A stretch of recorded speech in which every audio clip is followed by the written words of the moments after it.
ఆ మూఢనమ్మకాలు తీసేసి దేహం గురించి తెలుసుకోవాలి, దేహం దేవాలయం తెలుసుకోవాలి, దేహంలో ఉన్న దేవుళ్ళందరినీ మనం గౌరవించడం నేర్చుకోవాలి. అన్ని అవయవాలు చెడగొట్టుకుంటున్నాం. వినాయకుడి గురించి తెలుస్తుంటే అన్ని అవయవాలని బాగు చేసుకుంటూ వెళ్తాం. ప్రథమంగా ఫస్ట్ నుంచి వినాయకుడి గురించి తెలియజేస్తాం. ఇప్పుడు వరకు మనం అన్నీ పాడు చేసుకుంటూ వచ్చాం. వినాయకుడి గురించి నేను చెప్పేది కనుక అర్థమైతే వినాయకుడితో స్టార్ట్ చేసి మనం పూజ బిగించేస్తే మన దేహం అంతా కూడా బాగుపడిపోతుంటుంది.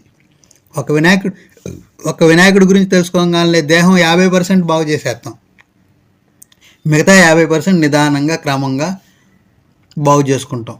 ఏజ్ ఒక 50, 40, 60 వచ్చిన వాళ్ళం అయితే.